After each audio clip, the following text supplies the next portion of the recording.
বন্ধুরা, আরজিকর কাণ্ড নিয়ে রাজ্য রাজনীতি কার্যত উত্তাল জায়গায় চলে গেছে, কিন্তু একটা বিষয় নিয়ে সকলেই প্রশ্ন তুলছেন যে এখানে প্রতিবাদ প্রতিরোধের সাধারণ মানুষ যাদের সঙ্গে রাজনীতি দূর দূরান্ত অবধি কোনো সম্পর্ক নেই বা রাজনৈতিকভাবে যারা সেইভাবে কোনোদিন মুখ খোলেন না, তারাও অবধি রাস্তায় নামছেন, পথে নামছেন এবং তীব্রতর আন্দোলন করছেন।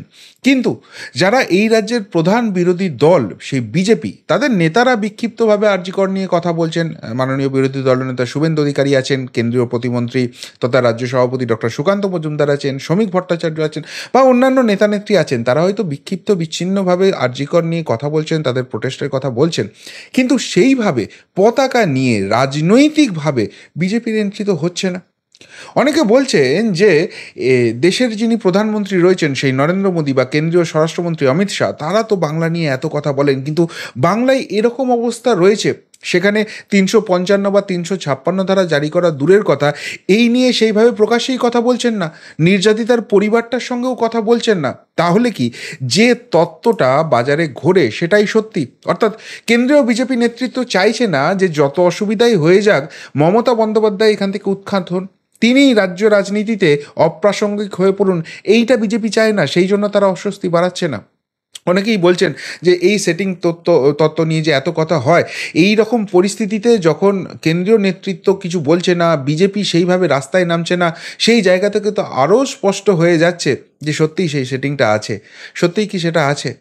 আজকে একটা অত্যন্ত গুরুত্বপূর্ণ ঘটনা ঘটলো। অবশ্যই সেটিং আছে বা সেই জায়গায় বিজেপি কেন এখন চুপ করে আছে সেটা তো ব্যাখ্যা করবো, কিন্তু আজকে যে ঘটনাটা ঘটলো সেটা কিন্তু যথেষ্ট ইঙ্গিতবাহী। আপনারা জানেন যে আজকে সকালেই দিল্লি উড়ে গেছেন মাননীয় বিরোধী দলনেতা শুভেন্দু অধিকারী, এবং যাওয়ার আগে তিনি একটা কথা অত্যন্ত গুরুত্বপূর্ণভাবে বলে গেছেন। সেটা হচ্ছে যে নবান্ন অভিযানের ডাক যদি নিগৃহীতার বাবা দেন এবং কোনো রাজনৈতিক ঝান্ডা ছাড়া জাতীয় পতাকা নিয়ে একবার তিনি ডাক দিন, তাকে আসতেও হবে না সেখানে, বাকিটা তিনি সামলে নেবেন। এত বড় কথাটা তিনি বললেন, অথচ বিজেপি কোনো নবান্ন অভিযান করছে না। এর পাশাপাশি শুভেন্দুবাবু এই রকম পরিস্থিতিতে রাজ্য রাজনীতি ছেড়ে দিল্লি উড়ে যাচ্ছেন। তবে শুধু তিনি একাই উড়ে যাননি, তার সঙ্গে এই উত্তর পূর্ব বা পূর্বাঞ্চলের রাজনীতি যার চোখ দিয়ে সবথেকে বেশি করে দেখেন অমিত শাহ বলে বিজেপির অন্দরেই কান পাতলে শোনা যায়, সেই হিমন্ত বিশ্ব শর্মা আসামের মুখ্যমন্ত্রী, তাকেও কিন্তু দিল্লি ডেকে পাঠানো হয়েছে। এবং এই দিল্লি অভিযান ঘিরে একটা খবর বাজারে ঘুরছে, ছড়িয়ে দেওয়া হচ্ছে। সেটা হচ্ছে যে ঝাড়খণ্ডের বিধানসভা নির্বাচন আছে নভেম্বর ডিসেম্বর মাসে, সেখানে বিধানসভা নির্বাচন হবে এবং সেই বিধানসভা নির্বাচনের দায়িত্ব বিজেপির তরফে অফিসিয়ালি হিমন্ত বিশ্ব শর্মাকে দিয়ে দেওয়া হয়েছে। কিন্তু শুভেন্দু অধিকারীকেও আনঅফিসিয়ালি এখানে যথেষ্ট দায়িত্ব দেওয়া হয়েছে। এবং সম্প্রতি শুভেন্দুবাবুর কলকাতার একটা গোপন আস্তানায় এসে ঝাড়খণ্ডের বিদ্রোহী নেতা চম্পাই সোরেন তিনি বৈঠক করে গেছেন, এবং সেই বৈঠকের পরই ৬ জন বিধায়ক নিয়ে তিনি দিল্লি উড়ে গেছেন, যেটাকে অপারেশন লোটাস বলা হচ্ছে, এবং সেখানে শুভেন্দুবাবু যথেষ্ট ভূমিকা রয়েছে। তাই শুভেন্দুবাবু এবং হিমন্ত বিশ্ব শর্মাকে দিল্লিতে ডেকে পাঠানো হয়েছে। সত্যি কি তাই? কেন প্রশ্নটা উঠছে তার কারণ হচ্ছে, আপনারা জানেন রাজনীতিতে যে খবরটাকে ঢাকা দিতে হয় সেই খবরটাই কিন্তু আসল খবর, আর যেটা সামনে দেখানো হয় সেটা প্রচার ছাড়া কিছু নয়। তাই এই ঝাড়খণ্ড ইস্যু নিয়ে এত কথা যখন হচ্ছে, সত্যিই কি বাংলার এই পরিস্থিতি নিয়ে একটুও কিছু ভাবছে না কেন্দ্রীয় নেতৃত্ব? তাদের ফোকাসে এখন ঝাড়খণ্ড, আর সেই জায়গায় শুভেন্দুবাবুকে কাজে লাগানো হচ্ছে, আর শুভেন্দুবাবুও সেটা ভালো ছেলের মতো মেনে নিয়ে ঝাড়খণ্ডের রাজনীতি নিয়ে বেশি ব্যস্ত হয়ে পড়েছেন। পশ্চিমবঙ্গ নিয়ে কোনো ভাবনা চিন্তা নেই। এটা কি বিশ্বাসযোগ্য? এটা নিয়ে অনেক প্রশ্ন উঠছে, এবং সত্যিই বিজেপির কেন্দ্রীয় নেতৃত্ব কেন চুপ করে আছে, বিজেপির রাজ্য নেতৃত্ব কেন পথে নামছে না, এবং কেন এই দিল্লি সফর, সেই নিয়ে যে প্রশ্নগুলো উঠেছে তারই অ্যানালিসিস করার চেষ্টা করব এই প্রতিবেদনে। নমস্কার প্রিয়বন্ধু মিডিয়ায় আপনাদের স্বাগত, এবং আপনারা দেখছেন প্রিয়বন্ধু বাংলা, সত্যের সন্ধানে সর্বদা আমি শুদ্ধশীল। বন্ধুরা, প্রথমে আপনাদের বলবো যে গল্পটা বাজারে ছড়াচ্ছে সেই গল্পটা ঠিক কী, ঝাড়খণ্ডের রাজনীতি নিয়ে কী হচ্ছে। আপনারা জানেন ঝাড়খণ্ডের মুখ্যমন্ত্রী ছিলেন হেমন্ত সোরেন, এবং জমি কেলেঙ্কারিতে তাকে অ্যারেস্ট হতে হয়, তিনি মুখ্যমন্ত্রী পদ থেকে পদত্যাগ করেন এবং তার জেল হয়। সেই সময় সকলেই বলেছিল অপারেশন লোটাস ঝাড়খণ্ডে শুরু হয়ে যাবে, যদিও আমি বলেছিলাম যে আমার অ্যানালিসিস বলছে যে ঝাড়খণ্ডে অপারেশন লোটাস হবে না, কেননা সেখানে বিধানসভা নির্বাচন আসতে খুব বেশি দেরি নেই। এই অবস্থায় বিজেপি এই সরকার ফেলার ঝুঁকি নেবে না, বরং তারা বিরোধী অবস্থায় থেকে বিরোধিতা আরও চরমে নিয়ে যাবে এবং নির্বাচনে জিতে ক্ষমতা দখলের চেষ্টা করবে, এবং বাস্তবে সেটাই দেখা যায়। বিজেপি কিন্তু সেই সময়ে অপারেশন লোটাসের কোনো চেষ্টাই করেনি। সেই সময় ঝাড়খণ্ড মুক্তি মোর্চার তরফে, যাকে ঝাড়খণ্ডের বাঘ বলা হয়, টাইগার বলা হয়, সেই চম্পাই সোরেনকে দায়িত্ব দেওয়া হয়, তিনি মুখ্যমন্ত্রিত্ব সামলাচ্ছিলেন। এর মাঝখানে হেমন্ত সোরেন তিনি জামিন পেয়ে যান, তিনি ফেরত আসেন এবং চম্পাই সোরেনকে ইমিডিয়েটলি রিজাইন করতে হয়। আবারও মুখ্যমন্ত্রী হন হেমন্ত সোরেন, এবং তারপর থেকেই বিদ্রোহী হয়ে উঠেছিলেন এই চম্পাই সোরেন। এবং তিনি তার সেই বিদ্রোহ কিন্তু চরমে ওঠে যখন তিনি একটি দীর্ঘ ফেসবুকে পোস্ট করেন, এবং সেখানে তিনি তার ক্ষোভ, বঞ্চনার কথা অনেক কিছু লিখছিলেন, কিন্তু সেখানে ৩টি সম্ভাবনার কথা তিনি বলেন। ১, রাজনীতি তিনি সন্ন্যাস নিয়ে নেবেন। ২, আলাদা দল করে একটা আলাদা পথে হাঁটবেন। এবং ৩, যদি বিশ্বাসযোগ্য কোনো রাজনৈতিক বন্ধু পান, তিনি সেই পথে হাঁটার চেষ্টা করবেন। এখন এই ৩ নম্বর সম্ভাবনাটা নিয়েই কিন্তু আলোচনা চলছে, যেটা শোনা যাচ্ছে যে হিমন্ত বিশ্ব শর্মা শুভেন্দু অধিকারীকে দায়িত্ব দিয়েছিলেন, কেননা তিনি যখন তৃণমূলে ছিলেন তখন তিনি জঙ্গলমহল এলাকায় কাজ করেছেন, আদিবাসী সম্প্রদায়ের সঙ্গে তার খুব ভালো সম্পর্ক রয়েছে, সেই রাজনীতি বোঝেন, এবং তার ফলে ঝাড়খণ্ডের রাজনীতি নিয়েও তার একটা সম্পর্ক রয়েছে। এবং যেহেতু সরাসরি হিমন্ত বিশ্ব শর্মা বা দিল্লিতে গিয়ে বৈঠক করলে চম্পাই সোরেনও একটা টার্গেট হয়ে যেতে পারতেন, ব্যাপারটা এক্সপোজ হয়ে যেতে পারত, সেই জন্য খুব সন্তর্পণে তিনি কলকাতায় আসেন এবং শুভেন্দু অধিকারীর সঙ্গে তিনি বৈঠক করেন। সেই বৈঠক এতটাই ফ্রুটফুল হয়েছিল যে এরপর চম্পাই সোরেন ৬ জন বিধায়ককে নিয়ে দিল্লি উড়ে যান, যেখানে বাকি কথাবার্তা ফাইনালাইজ হয়। যদিও ব্যক্তিগতভাবে চম্পাই সোরেন বলেছেন যে তিনি ব্যক্তিগত কাজে দিল্লি গিয়েছিলেন, কিন্তু সেখানে ৬ জন বিধায়ককে কেন নিয়ে গেলেন, এইটাই হচ্ছে সবথেকে বড় প্রশ্ন সেখানে ঘুরছে। এবং এই ব্যাপারটা খুবই পজিটিভ দিকে এগোচ্ছে, ফলে সেই জায়গাটাকে এক্সিকিউট করার জন্য এবং ঝাড়খণ্ডের বাকি সমস্ত কিছু প্ল্যান প্রোগ্রাম করার জন্য শুভেন্দু অধিকারী এবং হিমন্ত বিশ্ব শর্মাকে ডেকে পাঠানো হয়েছে। কিন্তু এটা তো খবর মার্কেটে ঘুরছে, তার মানে এই খবর ডেফিনেটলি খাওয়ানো হচ্ছে। তাহলে অন্য খবরটা কি, সত্যি খবরটা কি? যেটুকুনি খবর উঠে আসছে সেটা হচ্ছে যে বিজেপির অভ্যন্তরে যে আলোচনাটা চলেছে, যে আরজিকর কাণ্ডকে কিছুতেই হাতের বাইরে যেতে দেওয়া যাবে না। কেননা যে ঘটনা মমতা বন্দ্যোপাধ্যায় এই রাজ্যে ক্ষমতায় আসার পর ২০১১ রাজনৈতিক পালাবদলের পর কোনো দিন হয়নি, বা কেউ ভাবতেও পারেনি মমতা বন্দ্যোপাধ্যায় জামানায় যে ঘটনাটা ঘটবে, সেটাই এবার পশ্চিমবঙ্গে ঘটছে। সাধারণ মানুষ মমতা বন্দ্যোপাধ্যায়ের পদত্যাগ দাবি করছে, এবং রাজনৈতিকভাবে এত কোণঠাসা মমতা বন্দ্যোপাধ্যায় তার দীর্ঘ রাজনৈতিক জীবনে কোনোদিন হননি। হ্যাঁ, যখন তৃণমূল কংগ্রেস গোটা রাজ্যে সমস্ত আসনে হেরে গিয়েছিল, একমাত্র মমতা বন্দ্যোপাধ্যায় জিতেছিলেন দক্ষিণ কলকাতা আসন থেকে, তখনও তৃণমূলের এত সঙ্গীন অবস্থা হয়নি যতটা এই আরজিকর কাণ্ড নিয়ে হয়েছে। তাই এই আরজিকর কাণ্ড রাজনৈতিকভাবে কিছুতেই হাতের বাইরে যেতে দেওয়া হবে না, এরকম একটা ডিসিশন কিন্তু কেন্দ্রীয় নেতৃত্ব নিয়ে ফেলেছে, এবং সেই অনুযায়ী প্রপার মেসেজ রাজ্য নেতৃত্বের কাছে চলে এসছে।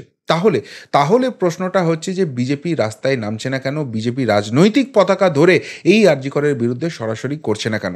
তার প্রধান এবং মূল কারণ হচ্ছে যে দেখুন, এখনও অবধি আরজিকর কাণ্ডের যে মানুষের ক্ষোভ বিক্ষোভটা হচ্ছে, সেটা কিন্তু স্বতঃস্ফূর্তভাবে হচ্ছে এবং রাজনৈতিক পতাকাটা দূরে সরে আছে বলে। বহু মানুষ রাস্তায় নেমেছেন যারা বিজেপির অন্য রাজনীতি পছন্দ করেন, বিজেপির রাজনীতিটা পছন্দ করেন না। যখনই সেখানে বিজেপি রাস্তায় পতাকা নিয়ে নামবে, তখনই কিন্তু নাম্বার 1 যে পয়েন্টটা উঠে আসবে, সেখানে একটা স্প্লিট হবে, যে স্বতঃস্ফূর্ত সকলের আবেদনটা হচ্ছে সেই জায়গাটায় কিন্তু আসবেন না। প্লাস রাজনৈতিক ঝান্ডা দেখলে যারা হয়তো সন্তর্পণে বিজেপিকে ভোট দেন, তারাও তাদের আইডেন্টিটিটা ডিসক্লোজ হয়ে যাবে, তারা মার্কড হয়ে যাবেন এবং তৃণমূলের দ্বারা অত্যাচারিত হতে পারেন, এই জায়গা থেকে সরে আসবেন। তাই এখান থেকে রাজনীতিকে সরিয়ে রাখা হচ্ছে। ২ নম্বর যে জায়গাটা হচ্ছে, দেখুন এখানে ইতিমধ্যেই সিবিআই তদন্তের নির্দেশ হয়ে গেছে। এখন যদি বিজেপি এটা নিয়ে রাস্তায় নামে, তাহলে সেইটাকেও কিন্তু রাজনীতিকরণ তৃণমূল কংগ্রেস করতে শুরু করবে। অর্থাৎ যদি কোনো প্রভাবশালী এই জায়গায় অ্যারেস্ট হয়, বলবে এটা রাজনৈতিক প্রতিহিংসার জন্য বিজেপি করাচ্ছে। বা এখানে যদি নির্যাতিতার পরিবারের সঙ্গে নরেন্দ্র মোদী বা অমিত শাহ কথা বলেন, সেটা নিয়েও তৃণমূল রাজনীতি করতে শুরু করবে, যে এই যে প্রধানমন্ত্রী ঢুকে পড়েছে, ফলে সিবিআইকে একটা ম্যান্ডেট দেওয়া হচ্ছে, একটা নির্দেশ দেওয়া হচ্ছে যে জায়গা থেকে তৃণমূলকে অসুবিধায় ফেলতে হবে, মূল অপরাধীকে ধরা এখানে উদ্দেশ্য নয়। অর্থাৎ পুরো ব্যাপার এখানে যাই হয় সবটাকেই তো তৃণমূল রাজনীতিকরণ করে ফেলে, সেই সুযোগটা তৃণমূল কংগ্রেসকে না দেওয়া, যেখানে স্বতঃস্ফূর্তভাবে মানুষ নেমেছে।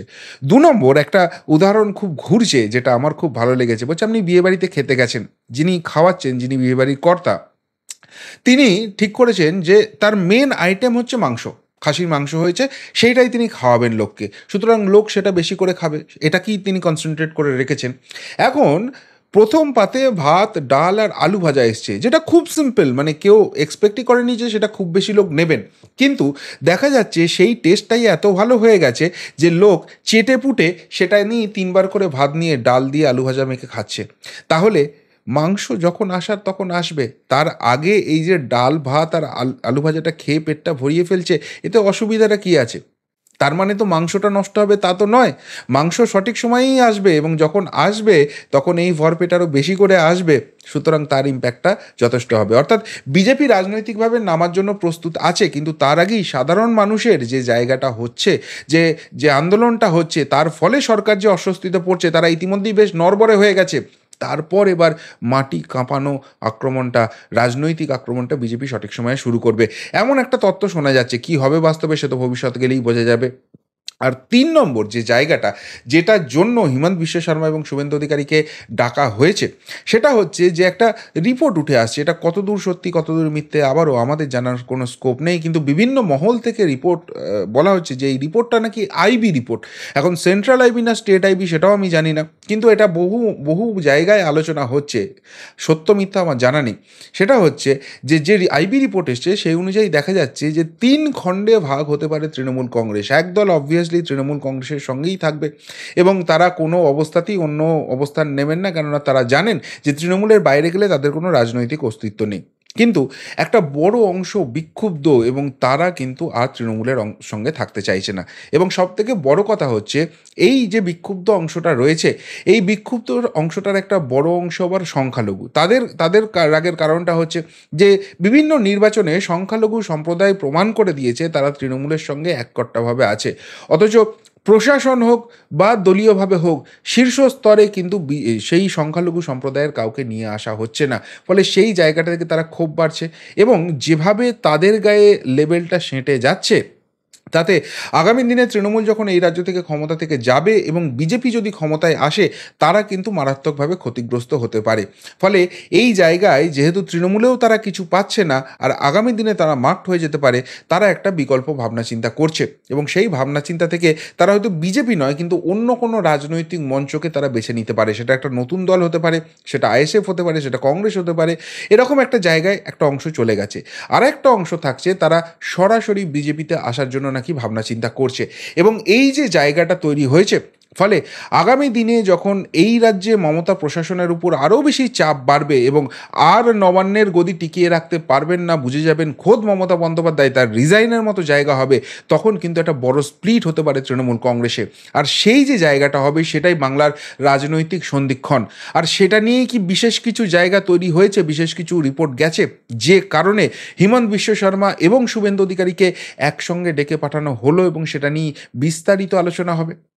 কেননা আবারও বলছি যে ঝাড়খণ্ডের নির্বাচন অবশ্যই সেটা বিজেপির জন্য অত্যন্ত গুরুত্বপূর্ণ, কিন্তু এই মুহূর্তে রাজ্য রাজনীতিতে আরজিকর নিয়ে যেভাবে ঝড় চলছে এবং সাধারণ মানুষ শুভেন্দু অধিকারীর উপর যেভাবে ডিপেন্ডেন্ট, কালকেই একটা পোস্ট তিনি দিয়েছেন যে যদি পুলিশ কারোর উপর হেনস্থা করে তাকে যেন জানানো হয়, তিনি আইনিভাবে সাহায্য করবেন, আইনি যা যা সহায়তা লাগে শুভেন্দু অধিকারী সেটা প্রোভাইড করবেন। আজকে আমি খবর পেলাম অন্তত 40 জন ইউটিউবার তারা কিন্তু শুভেন্দুবাবুর সঙ্গে যোগাযোগ করেছেন। তাদের প্রত্যেককেই পুলিশ হ্যারাস করার চেষ্টা করছে, ওই ফেক নিউজ ছড়ানোর জন্য একটা ফলস ন্যারেটিভ তৈরি করে তাদেরকে বিভিন্ন কেস দেওয়া হচ্ছে, তাদেরকে ডাকা হচ্ছে এবং জেলে পোড়ার চেষ্টা করা হচ্ছে।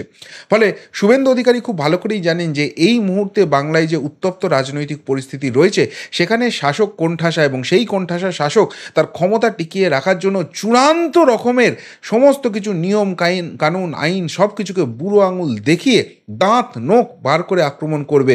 আর সেই জায়গায় যদি বিরোধী দলনেতা হিসেবে তার যে আস্থার জায়গাটা তৈরি হয়েছে, তিনি সামনে থেকে সেই লড়াইটায় নেতৃত্ব না দেন, সহায়তা না করেন, তাহলে বিজেপি এবং তিনি দুজনেই কিন্তু রাজনৈতিক মাটি হারাবেন। ফলে সেই জায়গাটা ছেড়ে দিয়ে তিনি এখন ঝাড়খণ্ডের রাজনীতি নিয়ে ব্যস্ত হয়ে পড়বেন কেন্দ্রীয় নেতৃত্বের নির্দেশে। আর বাংলা নিয়ে কিচ্ছু করছে না কেন্দ্রীয় নেতৃত্ব, তিনি চুপ করে বসে আছেন, সেই নিয়ে কেন্দ্রীয় নেতৃত্বকেও তিনি নক করবেন না। এটা যারা শুভেন্দুবাবুর রাজনীতি কাছ থেকে দেখেছে তারা কেউই বিশ্বাস করতে পারছে না। আবারও বলছি, রাজনীতিতে ওই হাতির দাঁতের মতো, যেটা দিখাবাঁকা দাঁত সেটা আলাদা হয়, আর যেটা চিবানোর দাঁত সেটা আলাদা হয়। ফলে যে মুহূর্তে হিমন্ত বিশ্ব শর্মা শুভেন্দু অধিকারী জুটিকে ইমিডিয়েট বেসিসে দিল্লিতে ডেকে পাঠানো হলো, সেই মুহূর্তে বাংলা রাজনীতি নিয়ে যে বড় কিছু হতে চলেছে এবং সেই জায়গায় এনাদের ভূমিকা যে অত্যন্ত গুরুত্বপূর্ণ হবে আগামী দিনে, সেই জল্পনা কিন্তু বাড়তে শুরু করে দিয়েছে। ফলে কোন দিকে জল যায় আমাদের নজর তো সেদিকে অবশ্যই থাকবে, কিন্তু আপনাদের কি মনে হয় সত্যিই বিজেপির কেন্দ্রীয় নেতৃত্ব কোনো অজানা কারণে এখনও আশীর্বাদ হয়ে রয়েছে এই তৃণমূল সরকারের জন্য এবং তাদেরকে উৎখাতের জন্য কোনো চেষ্টা করবে না? নাকি যে রাজনৈতিক প্রোগ্রামটা তারা করেছিল, রাজনৈতিক যে প্ল্যানিংটা ছিল সেটা এক্সিকিউশনের জায়গায় এসেছে, আর তাই শুভেন্দুবাবুদের ডেকে তড়িৎ গতিতে এই বৈঠক হচ্ছে এবং এর ইমপ্লিকেশন কী, কীভাবে ইমপ্লিমেন্ট হবে সেটা খুব তাড়াতাড়ি বঙ্গবাসী দেখতে পাবে? উত্তরটা অবশ্যই কমেন্ট বক্সে কমেন্ট করে জানাবেন। এখনকার মতো এখানেই শেষ করলাম, ফেরত আসছি নতুন প্রতিবেদন নিয়ে খুব তাড়াতাড়ি। ভালো থাকবেন, সাথে থাকবেন, পাশে থাকবেন। নমস্কার।